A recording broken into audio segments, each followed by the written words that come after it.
Okay. Bismillahirrahmanirrahim. Today we are going to talk about glycolysis mainly. Okay. Mechanism of aerobic respiration. आज हम बात करेंगे aerobic respiration पे. Now what is aerobic respiration? वो respiration जिसमें हमें in the presence of oxygen होती है, ठीक है. Aerobic respiration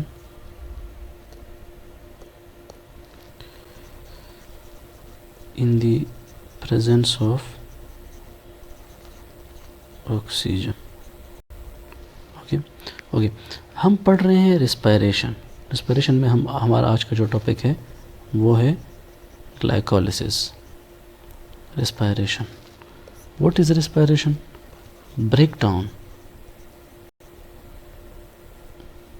of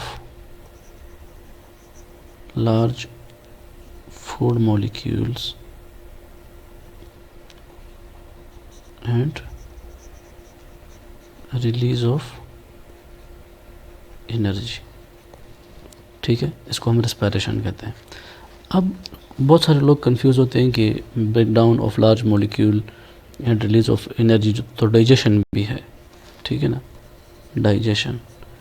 डाइजेशन होता है ना, ये होता है केमिकल, ये होता है मैकेनिकल, ठीक है. जबकि रिस्पायरेशन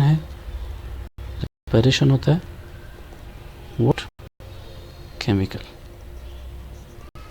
ओके. रिस्पायरेशन में हम किस लेवल पे आते हैं? सेलुलर लेवल पे.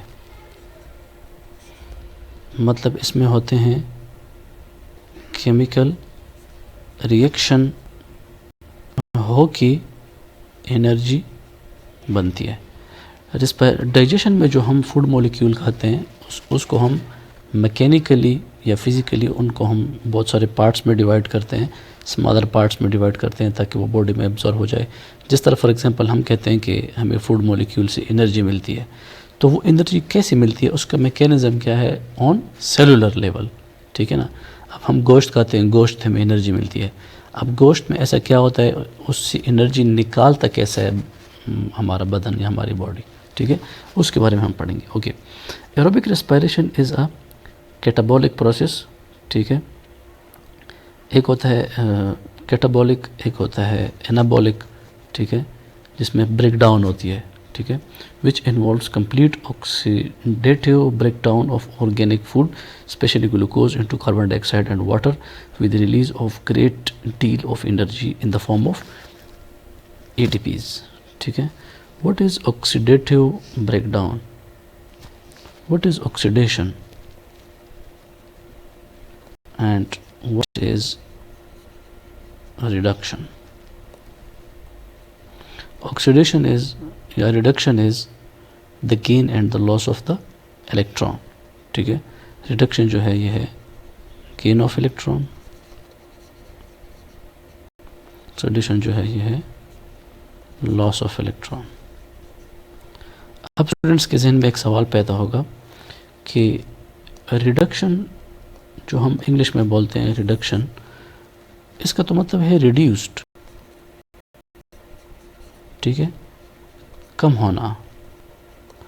इधर हमने लिखा है gain of electron is called reduction. तो this is basically what? Reduction of the oxidate of that atom. Oxidation state reduce होता है, ठीक है. फॉर एग्जांपल अगर आप एक एटम है उसका ऑक्सीडेशन स्टेट +2 है, ठीक है, तो इसका मतलब है कि ये 2 इलेक्ट्रॉन एक्सेप्ट कर सकता है.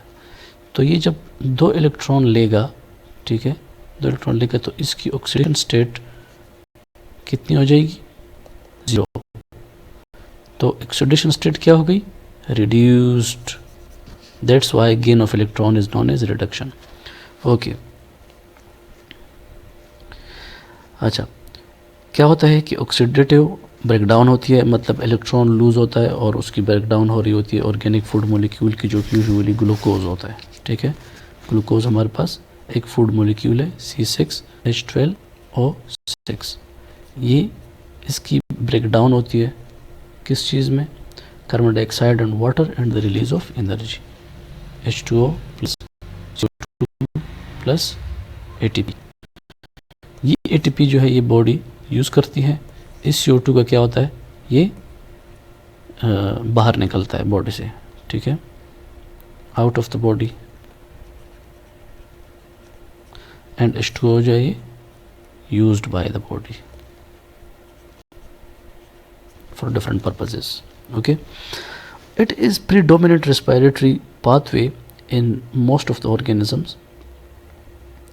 Aerobic respiration is completed in 4 phases: glycolysis, oxidation of pyruvates, Krebs cycle, and respiratory electron transport chain. ठीक है, क्या है कि एरोबिक रेस्पिरेशन जो है ये हमारे पास 4 फेजेस में पूरा होता है। ग्लाइकोलिसिस, ठीक है, ऑक्सीडेशन ऑफ पायरुवेट मॉलिक्यूल्स, इसको कहते हैं linked reaction, linked reaction, okay.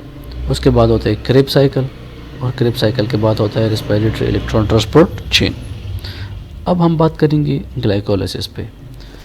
Glycolysis is the first step, ठीक है, ऑफ द एरोबिक रेस्पिरेशन।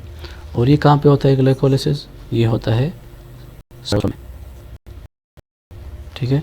और क्रेब्स साइकिल और इलेक्ट्रॉन ट्रांसपोर्ट चेन कहाँ पे होते हैं, क्रेब्स साइकिल और इलेक्ट्रॉन ट्रांसपोर्ट चेन कहाँ पे होते हैं, माइटोकॉन्ड्रिया में। माइटोकॉन्ड्रिया को हम इसलिए कहते हैं power house, power house of the cell. क्यों कहते हैं power house of the cell, क्योंकि इसमें एनर्जी जनरेट होती है। Glycolysis is the process of breakdown of glucose or similar hexose sugar into 2 molecules of pyruvate, ठीक है, through a series of enzymatic reaction releasing some energy as ATP and reduced coenzyme NADH, ठीक है। अच्छा, क्या होता है कि glycolysis में एक ब्रेकडाउन होती है ग्लूकोज या सिमिलर हेक्सोज। हेक्सोज मतलब किधर है, हेक्सोज वो कंपाउंड जिसमें 6 कार्बन एटम हो, ठीक है। फॉर एग्जांपल ग्लूकोज है, ठीक है, glucose has got 6 carbon atom, कुछ इस तरह के 1 2 3 4 5 1 2 3 4 5 6, ठीक है। अब ये 6 कार्बन कंपाउंड जो है इसको हेक्सोज भी बोलते हैं, ग्लूकोज भी बोलते हैं। फ्रक्टोज का भी यही स्ट्रक्चर है, लेकिन वो आइसोमर है, ठीक है। आइसोमर आप जानते हैं कि केमिकल फार्मूला सेम है, ठीक है। हेक्सोज भी C6H12O6 है, ग्लूकोज भी C6H12O6 है, लेकिन फ़र्क क्या है कि फ्रक्टोज में जहाँ पे ऑक्सीजन ग्रुप लगा है, ग्लूकोज में उसकी अलग जगह पे लगा है, स्ट्रक्चरल चेंज है लेकिन केमिकल फार्मूला सेम है, स्ट्रक्चर फार्मूला डिफरेंट है, ओके। इसमें क्या होता है कि सीरीज़ ऑफ एंजाइमेटिक रिएक्शन होते हैं, ठीक है। एंजाइम जो है वो रिएक्शन परफॉर्म करता है एक सीरीज़ में, ठीक है। और NADH जो है, जो कोएंजाइम है, वो रिड्यूस हो जाता है। रिड्यूस का मैंने आपको बताया था कि क्या करता है, गेन करता है इलेक्ट्रॉन दोबारा लूज़ करता है, फिर गेन करता है, फिर लूज़ करता है। इस तरह एक सीरीज़ का एक ऑक्सीडेशन रिडक्शन प्रोसेस होता है। और क्या होता है कि ग्लूकोज मॉलिक्यूल जो है वो 2 मॉलिक्यूल्स ऑफ पायरुवेट में कन्वर्ट हो जाता है। अब it occurs in the cytoplasm, ठीक है, जिस तरह मैंने कहा साइटोसोल में होता है। It is completed in 2 phases. एक हमारे पास है preparatory phase and oxidative phase.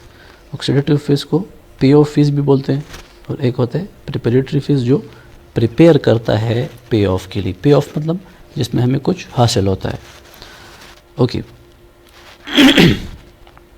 Preparatory phase is an investment phase. जिस तरह ये पे ऑफ फेज है, इस तरह ये जो है ये क्या है, जिस तरह हम बिजनेस करते हैं तो सबसे पहले हम इन्वेस्ट करते हैं, फिर बाद में जाके हम उसका प्रॉफिट लेते हैं। तो सेम टू सेम हमें प्रिपरेटरी फेज में कुछ ATPs इन्वेस्ट करनी पड़ती हैं, तभी हम जाके हमें पे ऑफ फेज में पायरुवेट मॉलिक्यूल्स और कुछ ATPs प्रॉफिट की सूरत में मिलते हैं। Preparatory phase is an investment phase in which 2 ATPs are consumed, ठीक है। Its end products are 2 molecules of G3P, ठीक है। G3P जो है ये इसको बोलते हैं ग्लाइसरल्डिहाइड 3 फॉस्फेट। ये 2 मॉलिक्यूल्स हमें मिल जाते हैं, ये हैं, ठीक है। On the other hand, oxidative phase is payoff phase in which not only ATPs are produced through substrate level phosphorylation, but it also produces NADH, which upon further oxidation in a respiratory electron transport chain yields more ATPs. The whole glycolysis pathways take place in following sub steps. ठीक है, क्या होता है कि पे of phase में हमें ना सिर्फ ATPs मिलते हैं बल्कि हमें NADH भी मिलते हैं। NADH भी जो है वो ATPs प्रोड्यूस करता है, लेकिन इसके लिए एक ख़ास मैकेनिज़्म की ज़रूरत है। उस मैकेनिज़्म के बगैर ये कभी भी ATPs प्रोड्यूस नहीं करता, और वो ख़ास मैकेनिज़्म क्या है, वो है respiratory electron transport chain.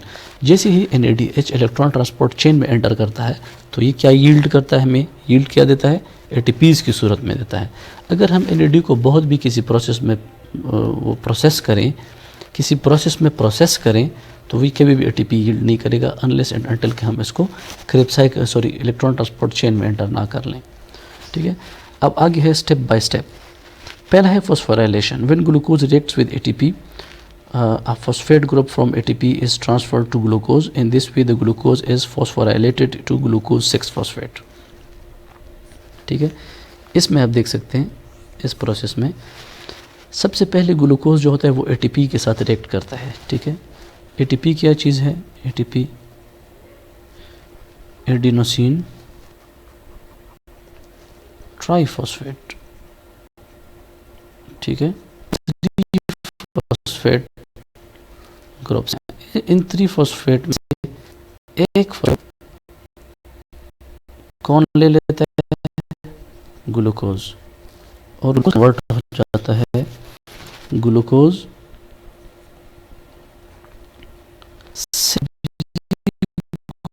Glucose 6-फॉस्फेट का क्या मतलब है।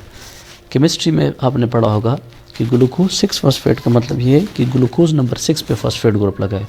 अगर हम काउंट करें 1 2 3 4 5 6, ठीक है, तो इसके एक ग्रुप पे फॉस्फेट लग जाएगा, तो इसको हम प्रोनाउंस करेंगे ग्लूकोज 6-फॉस्फेट।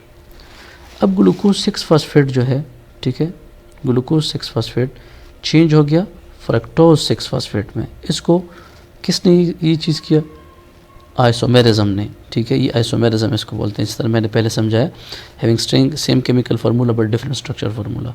ये आइसोमर्स हैं आपस में, ठीक है ना, ग्लूकोज और फ्रक्टोज आपस में क्या हैं, आइसोमर्स, ठीक है। तो ग्लूकोज 6-फॉस्फेट चेंज हो गया इनटू फ्रक्टोज 6-फॉस्फेट, ये isomerism. Glucose 6-phosphate is changed into its isomer fructose 6-phosphate. Okay, अब स्टेप 3 ग्लूकोज 6-फॉस्फेट अगेन एक ATP यूज़ करता है और ये चेंज हो जाता है किस चीज़ में, EDP में। ATP में कन्वर्ट हो जाता है, और फ्रक्टोज 6-फॉस्फेट चेंज होता है फ्रक्टोज 1,6-बिसफॉस्फेट, ठीक है। When fructose 6-phosphate reacts with another ATP, it is phosphorylated to fructose 1,6-bisphosphate, ठीक है। अब जिस तरह मैंने कहा था ग्लूकोज 6-फॉस्फेट ये चेंज हो गया फ्रक्टोज 6-फॉस्फेट। अब फ्रक्टोज ने एक दूसरा ATP ले लिया, ठीक है, और उससे एक फॉस्फेट ले लिया, तो ये हो गया फ्रक्टोज। ये अगर कार्बन नंबर 1 था तो इस पे भी एक फॉस्फेट लग गया, ठीक है। अब हम इसको नाम देते हैं फ्रक्टोज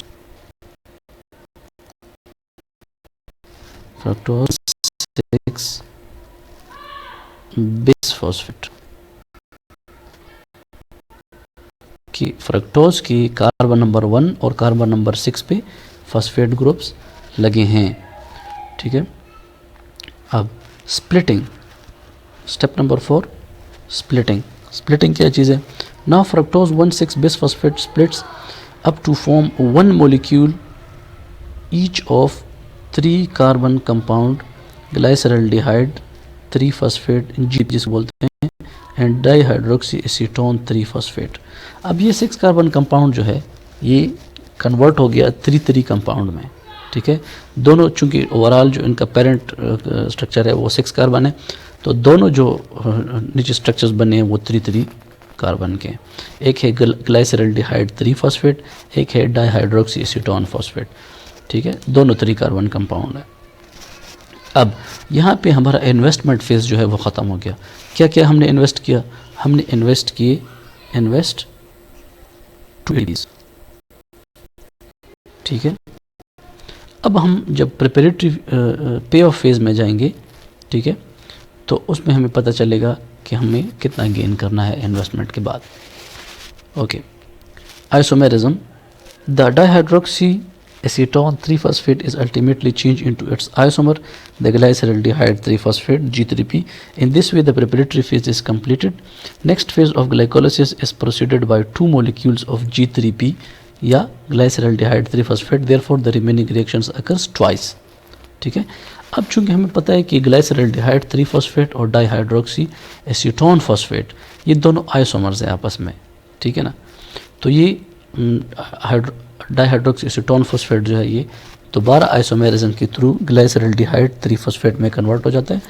तो ये अगर 2 आप देखेंगे जो 2 लिखा हुआ है, इसका मतलब ये है कि ग्लाइसरल्डिहाइड 3-फॉस्फेट का एक रिएक्शन इधर हो रहा है और ग्लाइसरल्डिहाइड 3-फॉस्फेट का एक रिएक्शन इधर हो रहा है।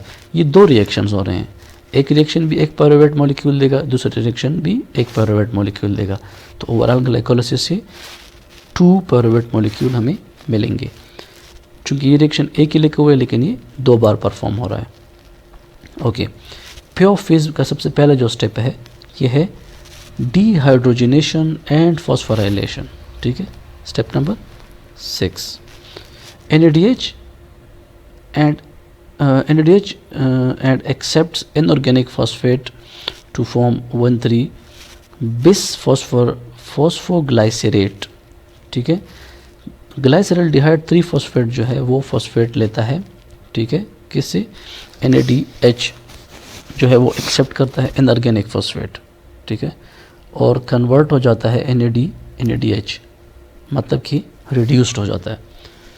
तो ग्लाइसरल्डिहाइड 3-फॉस्फेट किस चीज़ में कन्वर्ट हो जाता है? 1,3, चूँकि ये 2 फॉस्फेट इसने लिए हैं। ठीक है, इधर आप देख सकते हैं 2 फॉस्फेट, तो ये कन्वर्ट हो जाता है 1,3-बिस फास्फोग्लाइसरेट। फास्फोग्लाइसरेट के कार्बन नंबर 1 और कार्बन नंबर 3 पे 2 फॉस्फेट लगे हैं। स्ट्रक्चर का ये मतलब है। ठीक है, step number 7, formation of ATP। अब 2 ADPs हैं यहाँ पे। ठीक है, जो पुरानी इन्वेस्टमेंट फेज में हमने 2 ATPs यूज़ किए थे वो ADP में कन्वर्ट हो गए थे। एडोनेसिन ट्राइफॉस्फेट से एडोनेसिन डाइफॉस्फेट। एक फॉस्फेट चूँकि उन्होंने ले लिया था, पहले ग्लूकोज के साथ उसने रिएक्शन किया, फिर फ्रक्टोज के साथ रिएक्शन किया, तो वो 2 ADP जो थे वो मौजूद थे। अब वो 2 ADP दोबारा ATP में कन्वर्ट होंगे। ठीक है, अब 2 ADP, अब ये 2 ADP का मतलब क्या है? ये 2 क्यों है, 1 क्यों नहीं है? ये असल में 1 है, लेकिन ये चूँकि रिएक्शन 2 हो रहे हैं तो इसलिए इसके साथ 2 लिखा हुआ है। हर रिएक्शन का एक ADP है। ठीक है, अब ये ADP, ठीक है, फॉस्फेट लेंगे किससे? 1,3-बिस फास्फोग्लाइसरेट से फॉस्फेट ले लेंगे और 1,3-बिस फास्फोग्लाइसरेट, ठीक है, ये कन्वर्ट हो जाएगा किस चीज़ में? 3-फास्फोग्लाइसरेट में। ठीक है, एक वाला फॉस्फेट चला गया, वो ATP ने ले लिया, दोनों साइड पे एक ATP पूरी हो गई। ठीक है, 2 ADP change into ATP। Clear? 2 ATP। Okay, three phosphoglycerate. ठीक है, the direct synthesis of ATP from organic phosphorylated substrate is called substrate level phosphorylation. Substrate level phosphorylation इसको क्यों कहते हैं? क्योंकि इसमें डायरेक्ट सिंथेसिस ऑफ ATP होती है। किस चीज़ से? ऑर्गेनिक फॉस्फोराइलेटेड सबस्ट्रेट से।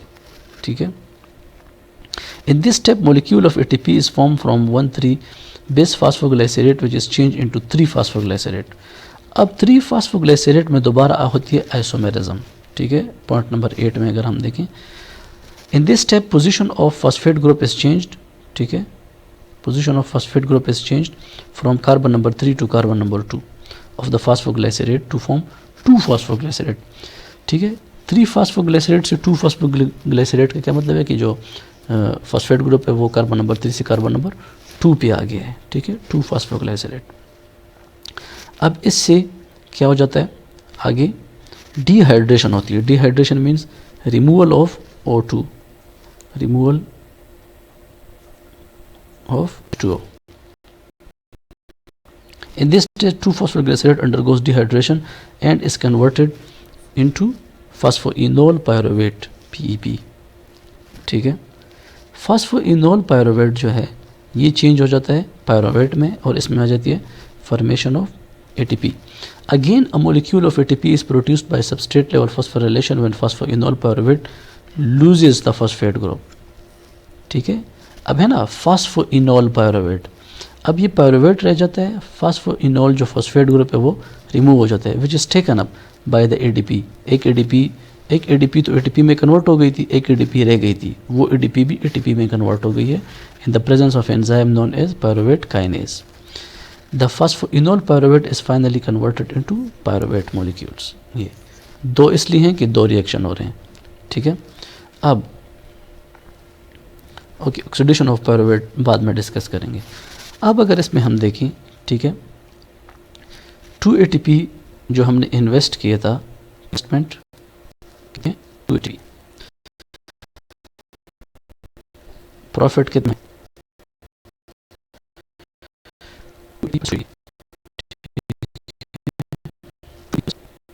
2 ATP is equal to 4 ATP. ठीक है, अब हमें 4 ATP प्रॉफिट तो मिला, लेकिन 2 ATP तो हमने यूज़ भी किए थे. ठीक है, माइनस नेट गेन जो हमें मिला, net gain in glycolysis is 2 ATP.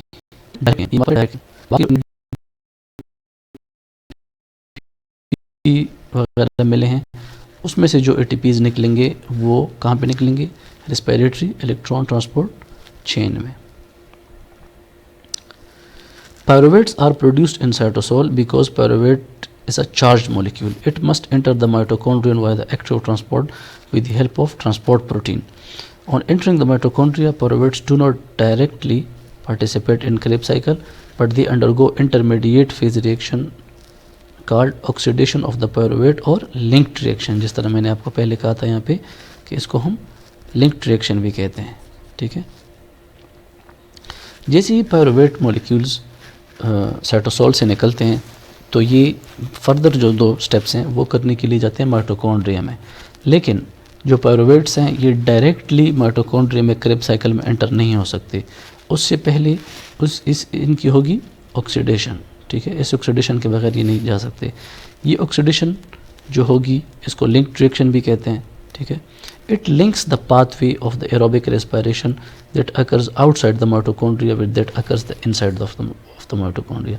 ये क्या लिंक करते हैं, ये लिंक करते हैं ग्लाइकोलिसिस को, ठीक है, क्रेब्स साइकिल से.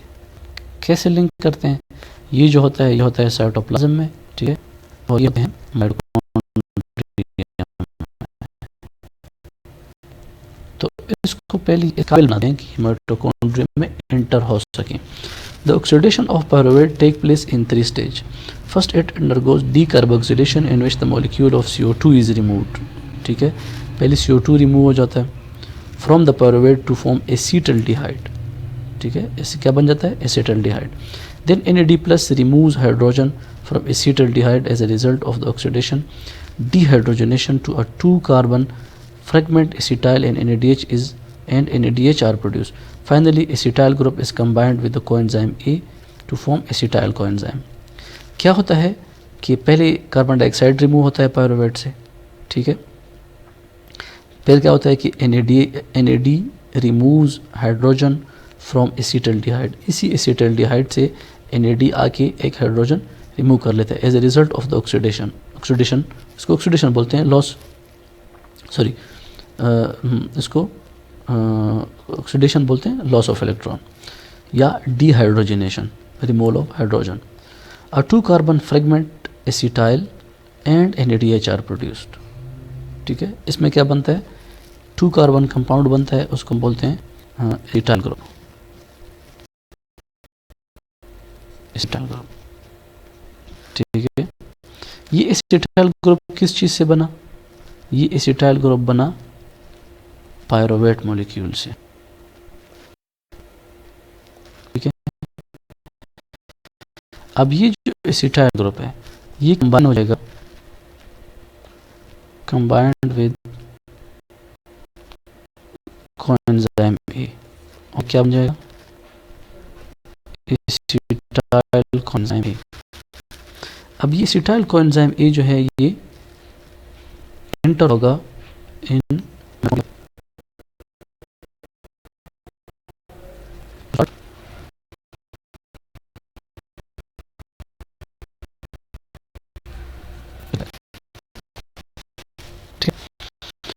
तो ये था हमारी आज की discussion on respiratory steps. First step of respiration known as glycolysis.